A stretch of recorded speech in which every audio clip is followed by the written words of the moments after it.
Good morning students, welcome back to class 11th political science class. In our last video we have started our chapter number 1 Constitution Why and How from our book Indian Constitution at Work.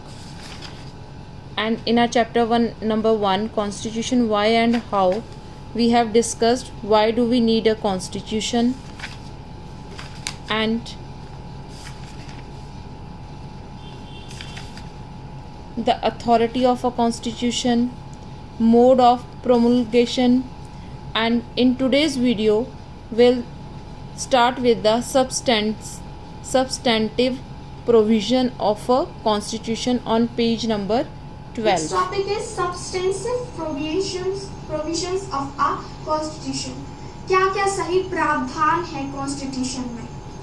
Constitution एक particular group को जो है promote नहीं करता, मतलब किसी एक के फायदे के लिए नहीं है, ये फायदे के लिए है सभी लोगों का डेवलपमेंट हो। अब मेजॉरिटी है माइनॉरिटी है, कॉन्स्टिट्यूशन में कुछ ऐसा रूल है जिससे प्रॉफिट हो रहा केवल मेजॉरिटी को, तो माइनॉरिटी के पास ऐसा क्या बचा कि वो उसको फॉलो करे? क्या उसके पास ऐसी कोई कंडीशंस है, कुछ ऐसे रूल्स हैं कि जिसकी वजह से वो कहे कि भाई मुझे कॉन्स्टिट्यूशन को फॉलो करना चाहिए? उसके पास तो कोई वजह ही नहीं बची, क्योंकि कॉन्स्टिट्यूशन उसके डेवलपमेंट के लिए तो कोई काम ही नहीं कर रहा। तो ये है कॉन्स्टिट्यूशन प्रमोट करता है सब्सटेंसिव प्रोविजन, मतलब वो कारण देता है, कुछ ऐसे प्रावधान देता है। कॉन्स्टिट्यूशन सक्सेसफुल कैसे होता है?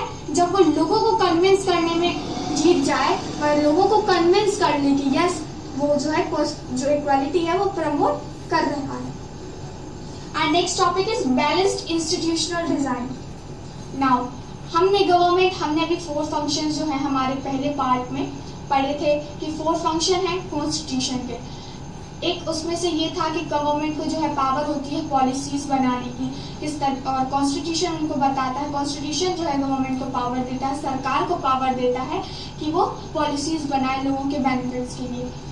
अगर है गवर्नमेंट ने कुछ ऐसी पॉलिसी बना दी जो हमारे फेवर में नहीं है, देन तो इस तरीके से जो है पूरा कॉन्स्टिट्यूशन है वो एक किसी पे डिपेंड नहीं रहता, वो एक किसी के ऊपर वो पावर नहीं देता उसको कि आप जो है आप कुछ भी कर सकते। इसने अलग अलग तरीके से सारी जो है पावर्स डिवाइड करके रखी, जैसे लेजिस्लेटिव, एग्जीक्यूटिव और जुडिशियरी। इनके बारे में आप आगे पढ़ेंगे। तो अगर लेजिस्लेटिव जो है, अगर जो हमारी कोई गवर्नमेंट है कुछ रूल बनाती है, तो जुडिशियरी जो है इंटरप्ट कर सकती। जैसे अभी आधार कार्ड वाला मुद्दा उठा था, उसमें बताया गया था, फिर हमको उसको लगा जिसने अपील की थी कि ये है जो मेरा राइट फॉलो नहीं हो रहा है, तो वो किसके पास गया? जुडिशियरी पावर के पास गया। तो एटलीस्ट हमारे पास ये तो है कि अगर एक कोई गलत कर रहा है तो हम दूसरे के पास जा सकते हैं, दूसरे हमारे लिए रास्ता खुला है। तो ये है बैलेंस्ड इंस्टीट्यूशनल डिजाइन। एक किसी के ऊपर कॉन्स्टिट्यूशन ने जो है पावर्स, एक किसी को पावर नहीं दी है। और next point is how was Indian constitution में, किस तरीके से जो है इंडियन कॉन्स्टिट्यूशन बना था। इंडियन कॉन्स्टिट्यूशन बनाया किसने? किसी एक बंदे ने नहीं, एक किसी पर्सन ने नहीं बनाया। इसके लिए पूरी जो है हमारी टीम है कॉन्स्टिट्यूशन असेंबली बनाई गई थी। जो हमारा कॉन्स्टिट्यूशन बनाया गया था वो बनाया गया था दिसंबर 1946 से नवंबर 1949 के बीच में।